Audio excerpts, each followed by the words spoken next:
അതായത് അതിർത്തിയിൽ വീണ്ടും പാകിസ്ഥാൻ പ്രകോപനമുണ്ടായിരിക്കുന്നു. പുലർച്ചെ നിയന്ത്രണ രേഖയ്ക്ക് സമീപം വെടിനിർത്തൽ ലംഘിച്ചു. ലീപ്പ വാലി മേഖലയിലാണ് പാക് പ്രകോപനം ഉണ്ടായത്. ബന്ദിപ്പോറിൽ സുരക്ഷാ സേനയും ഭീകരരുമായി ഏറ്റുമുട്ടൽ തുടരുന്നു. പാകിസ്ഥാന്റെ കസ്റ്റഡിയിലുള്ള BSF ജവാനെ ഇന്ത്യക്ക് കൈമാറിയില്ല. രാത്രി നടക്കേണ്ടിയിരുന്ന ഫ്ലാഗ് മീറ്റിംഗിന് പാകിസ്ഥാൻ റേഞ്ചേഴ്സ് എത്തിയില്ല എന്നാണ് റിപ്പോർട്ട്. Arjun, good morning. എങ്ങനെയാണ് ഇപ്പോഴത്തെ സ്ഥിതി? ഈ പ്രകോപനം തുടരുകയാണോ? അതിന് ഇന്ത്യ തിരിച്ചടി നൽകിക്കൊണ്ടിരിക്കുകയാണോ? കൂടുതൽ വിവരങ്ങൾ എന്തൊക്കെയാണ്? മോത്തി, ഇന്ന് പുലർച്ചെയായിരുന്നു നിയന്ത്രണ രേഖയുടെ സമീപത്ത് ലീപ്പ വാലി പ്രദേശത്ത് ഈ പ്രകോപനം പാകിസ്ഥാന്റെ ഭാഗത്തു നിന്നും ഉണ്ടായവർ വെടിനിർത്തൽ കരാർ ലംഘിക്കുകയായിരുന്നു.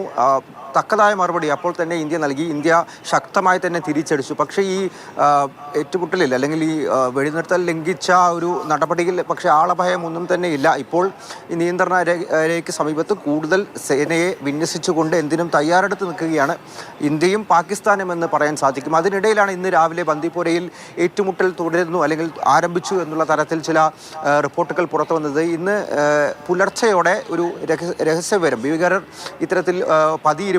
അത്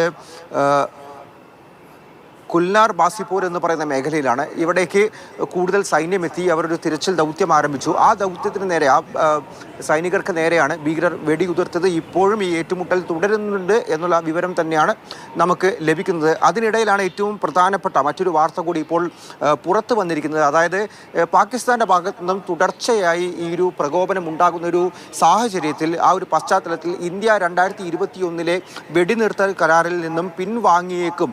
അങ്ങനെയുള്ള ചില നീക്കങ്ങൾ കൂടി ഡൽഹി കേന്ദ്രീകരിച്ച് ചില ചർച്ചകൾ നടക്കുന്നു എന്നുള്ള കാര്യമാണ് നിലവിൽ മനസ്സിലാക്കാൻ സാധിക്കുന്നത്. ഈ പാകിസ്ഥാന്റെ കസ്റ്റഡിയിലുള്ള BSF ജവാനെ വിട്ടുകിട്ടുന്നതുമായി ബന്ധപ്പെട്ട് ഇനി എന്ത് നീക്കമായിരിക്കും ഇന്ത്യയുടെ ഭാഗത്തുനിന്നുണ്ടാവുക? കാരണം ഇന്നലെ നടന്ന ഫ്ലാഗ് മീറ്റിംഗിൽ പാകിസ്ഥാന്റെ റേഞ്ചേഴ്സ് ഒന്നും എത്തിയിരുന്നില്ലല്ലോ.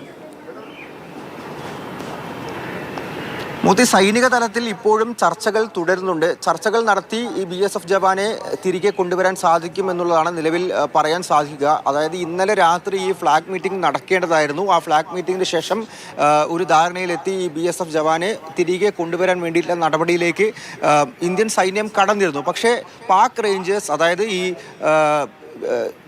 BSF ജവാനെ കസ്റ്റഡിയിലെടുത്ത പാക് റേഞ്ചേഴ്സ് പക്ഷേ ഈ ഫ്ലാഗ് മീറ്റിങ്ങിന് എത്തിയിരുന്നില്ല. പിന്നാലെ ഇന്ത്യൻ സേന തിരിച്ചു പോവുകയായിരുന്നു. ഇപ്പോഴും നിരന്തരമായി ഈ ചർച്ചകൾക്ക് വേണ്ടിയിട്ടുള്ള അല്ലെങ്കിൽ ഈ ഫ്ലാഗ് മീറ്റിങ്ങിന് വേണ്ടിയിട്ടുള്ള ശ്രമങ്ങൾ നടത്തിക്കൊണ്ടിരിക്കുകയാണ്. അതിലൂടെ BSF ജവാനെ തിരിച്ച് ഒരു പോറൽ പോലും ഏൽക്കാതെ തിരിച്ചു കൊണ്ടുവരാൻ സാധിക്കും എന്നുള്ളൊരു കാര്യമാണ് നിലവിൽ സൈന്യം കരുതുന്നത്. അത്തരത്തിലുള്ള കാര്യങ്ങളിലേക്ക് പോകുമെന്ന് തന്നെ കരുതാൻ സാധിക്കും. കാരണം അബദ്ധത്തിലായിരുന്നു ഇന്നലെ അദ്ദേഹം പാകിസ്ഥാൻ അതിർത്തിയിൽ നിയന്ത്രണ രേഖ കടന്നുപോയത്. അതും കർഷകർക്കൊപ്പം നടക്കവേ അദ്ദേഹം അബദ്ധത്തിൽ കടന്നു പോവുകയായിരുന്നു. ഈ കാര്യങ്ങളെല്ലാം തന്നെ വ്യക്തമായി അവിടെ ഒരു ചർച്ചയിലൂടെ തന്നെ അദ്ദേഹത്തെ തിരിച്ചു വരാൻ വേണ്ടിയിട്ടുള്ള ശ്രമങ്ങൾ നടത്തുന്നുണ്ട്. പക്ഷേ ഈ ഒരു സാഹചര്യം ഇന്ത്യയും പാകിസ്ഥാനും തമ്മിൽ നിലവിൽ നിൽക്കുന്ന ഒരു പ്രശ്നങ്ങൾ അതെല്ലാം ചൂണ്ടിക്കാട്ടി പാകിസ്ഥാന്റെ ഭാഗത്തു നിന്ന് പ്രകോപനം ഉണ്ടാകുന്നു എന്നുള്ളത് തന്നെയാണ് ഇന്ത്യൻ സൈന്യം ഇതിലൊരു വിശദീകരണമായി നൽകിയിരിക്കുന്നത്. അതുകൊണ്ട് തന്നെയാണ് ഇന്നലെ അവർ ഫ്ലാഗ് മീറ്റിങ്ങിനും വരാതിരുന്നത്.